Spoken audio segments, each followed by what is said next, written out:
Manifestation wish बस आपके life में आने वाले होते हैं ना, तभी ये सारी चीज़ें आपके साथ होना शुरू होती है।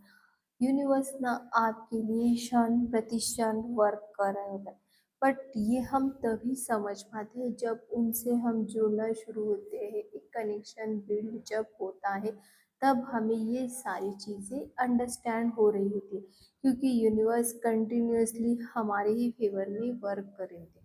अब वो स्टेबल टाइमिंग में हो, सिचुएशन अपोजिट हो, या फिर सब कुछ रुका हुआ हो, या फिर कुछ भी आपके फेवर में नहीं हो रहा है, यानी अपोजिट भी हो, तभी यूनिवर्स काम कर रहे, तभी वो आपके लिए ही काम कर रहे। हाँ, बट वो डायरेक्शन कभी कभी आपको अंडरस्टैंड नहीं हो पाती है, क्योंकि हमें ऐसे लगता है कि बैकग्राउंड में कुछ हो ही नहीं रहा है, but universe always with you and behind work with you. वो हमेशा आपके साथ है, हमेशा आपके लिए ही कार्य कर रहे होते हैं, बट यूनिवर्स के वेज ना थोड़े थोड़े डिफरेंट होते हैं। यहाँ पर यूनिवर्स काम तो कर रहे होते, बट वो शो नहीं कर रहे होते हैं। जैसे कि कोई विश लाइफ में आने से पहले वो हमें कुछ इस तरह एक न्यू वे में शिफ्ट कर देते हैं, जहाँ पर स्टेबल टाइमिंग होता है, जहाँ पर बहुत सारा टाइमिंग का डिले होता है। तब ना हमें ये अंडरस्टैंड नहीं हो पाता है, यूनिवर्स तो काम कर रहे, बट कैसे, जहाँ पर हमें ना विश की बहुत ज़्यादा नीड होती है, ज़रूरत होती है, उस समय यूनिवर्स हमें ऐसे वेज पर जो बिल्कुल अनचाहा होता है उस रास्ते पर हमें ढकेल देते हैं, यानी उस रास्ते पर चलने के लिए हमें कोई इंट्यूशन हो, किसी तरह से गाइडेंस कर देते।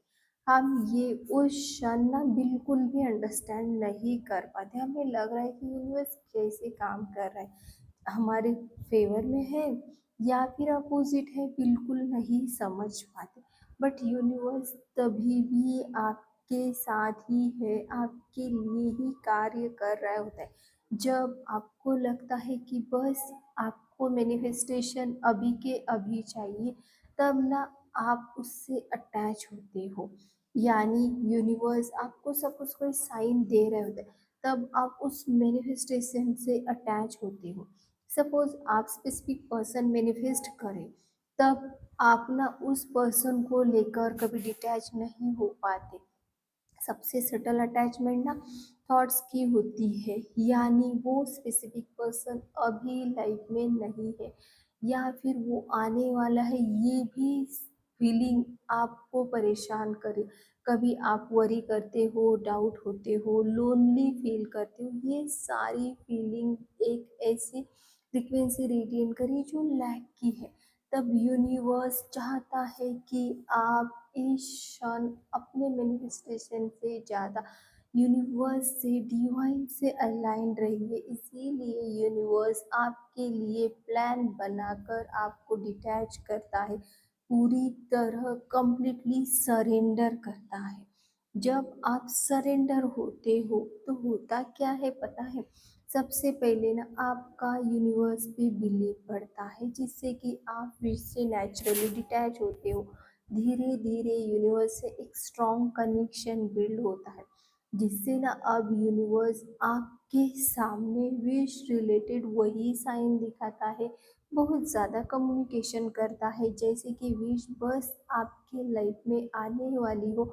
ये एक ऐसा पावरफुल साइन होता है जिससे यूनिवर्स आपको साक्षात कह रहा हो कि आपकी विश बस आपको मिलने वाली हो, जिसे 333 एंजल नंबर या बटरफ्लाइज का दिखना हो, विश रिलेटेड थिंग्स हो, या फिर आपके सपनों में वही चीज़ आनी हो जो आपको मिलने वाली। इससे यूनिवर्स आपको कह रहा है कि बस वो विश आपको मिलने वाली।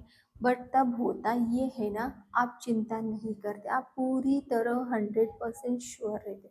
जहाँ पर फियर है वहाँ पर आपका फेथ आ जाता है, श्योरिटी आ जाती है। और यही यूनिवर्स आपसे कहना चाह रहा होता है इन स्टार्टिंग में, जो आप पहली तरह तैयार नहीं थे। जब ये फीलिंग, ये मेंटेलिटी आ जाती है, तो बस यूनिवर्स यही कहता है कि अब आपकी विश आपकी लाइफ में आने वाली है। इसीलिए एंजल नंबर 111 बार बार आपको दिखता है, कि ये बताता है कि रीअरेंज योर थॉट, यानी ये नंबर आपको दिख रहा है तब ना आपको ग्रेटफुल तो होना है, बट अपने थॉट को ना रीअरेंज करना है, गोल से वाइब्रेशनली मैच होना है।